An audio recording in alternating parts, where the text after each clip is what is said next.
snipe this off because that will be a huge deficit for black. That's 400 minerals down the hole, and you have to make another command center just to get back to where he wanted to be. We do see that the command center is now in red, and he is not sending down SCVs to repair it quite yet. So this might be dangerous. Does he notice that it's in red? And yes, no, he's not repairing it yet. He's just selecting the Marines, worried that that the Mutalisks, which are already back home, might come back. And now he's going back to repair it and leaving just a measly 4 Marines back here while getting up that turret. A whole bunch of Banelings now out on the field. We have 27 Banelings and 52 Marines. This might be dangerous. There gets those Speedlings, which he is able to surround the Marines so they're not able to retreat. That could be quite devastating for our Terran player. We have still only 7 Mutalisks on the play. That's just enough just to do some harassment, and he can spend his money elsewhere. We do see that gold expansion now being taken up, as well as some upgrades, such as his armor upgrades and his melee weapons upgrades, and pathogen gland. So we might see some fungal growth here, which is another great way to keep those Marines in place, just so you can have those Banelings roll on in and deal some damage. And we do have some supply depot might be taken out. He is supply blocked once again, and if he's able to take out this this SCV, he'll be able to supply block him some more. But no, he was not able to take. Yes, he was, just barely in the nick of time. Wow, just 30 out of 30. It should have been done, but it is not done. That was amazing timing on Zerg's part, and I don't think he notices it. And he is still supply blocked and not able to do this. With these small, subtle mistakes that our Terran player keeps on making, slowly, this Zerg player is just getting his way back in. And it looks like there was some lag, but luckily, this is a replay, and we do not have to deal with it. More Banelings being made, and as well as a whole bunch of Zerglings. And with this unit composition, this might do quite nicely, but these tanks are very nice at getting rid of these Banelings quite quickly, and that's normally what you want to use to help someone.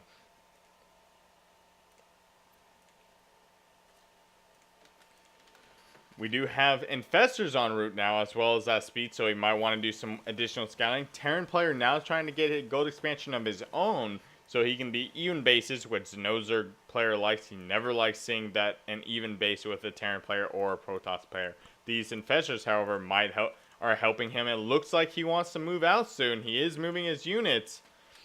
And we have an Ultralisk Cavern on the way. That's something you don't see very often. For not very many games make it into the late game, simply because one player falls to the pressure. Normally one player is very aggressive, and the other player tends to turtle, or not necessarily. And here comes the engagement right now. Nice fungal growth. Going to take out so many of those units right now. And he unsieges tanks. It looked like he wanted to move out at the same time, but anti-timing went against him, and he loses all of his Marines and most of his tanks. And fungal growth the medevac, so they were not able to heal all of them. And there goes all of those SCVs. Looking at the income tab, there is a 50 Harvester differential, and I think our Zerg player is starting to overproduce drones, but his income is so healthy that he can just max up instantly and be fine. And look at all those minerals that he's banking on, and look at all that gas. He is just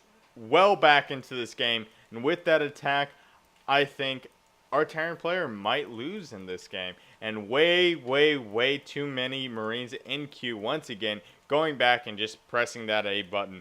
No more Thor. I think a great build that he could do right now is get that Thor, tank so much of that, especially if he attacks moves, that Thor will be able to soak up so much of that damage from those Banelings. And we see another attack going down right now. This might be game ending, and we see melee attack level 2 for our Zerg player. And creep continuously going down, Zerglings en route, and more Mutalisks. We see this attack going down, and we see that he loaded up all of his Marines, saving them all from these Banelings. But I don't know how he's going to hold them off if he does not have his Marines attacking at all. A whole bunch more Marines dying. This is just terrible. Once the Zerg player gets into a Terran base, it is, it's going to, wow, so many more coming out. We have Ultralisk coming down. This is another one-sided game for a ZvT. This is unbearable. These are actually both very high-level players. I believe both of them are in Master League, and we are just seeing devastation coming down on this Terran player. Terran player not giving enough pressure after taking a huge lead in the beginning, allowing our Zerg player to macro up. And once again, you never want to let a Zerg player macro up, and this is another example of that.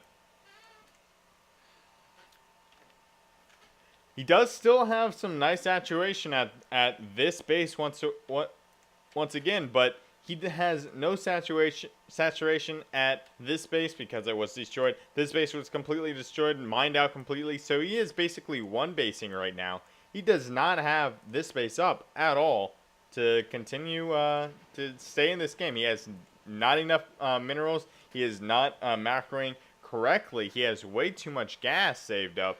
He really needs to start spending that gas.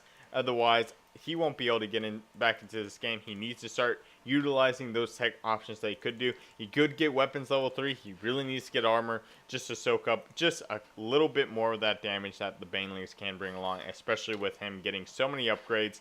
Level 2 upgrades coming down as well with plating for the Ultralisk, and this game is about to become completely lopsided compared to what it was in the start. And we do see a drop coming down now, a huge drop with a lot of Marines. This could be what Teal needs to get back in it if he can do enough harassment with this, and if he can keep these Marines alive. What he needs to do is be able to pick up those Marines in time before those Banelings come down. And here comes all the men coming back to look like he wanted to go to it for attack at the same time. Once again, anti-timing in this game has happened quite a bit. And now the Marines are stemming, going into the base, going to try and snipe this hatchery as well. It would be nice to snipe the hive. He's getting off a lot of them, and then he moves into the Banelings. And wow, he lost all of his men. I think that's going to be GG. And yes, Black Hall's GG. And there is the end of the game. Good game, everyone. And hopefully you'll see me again soon.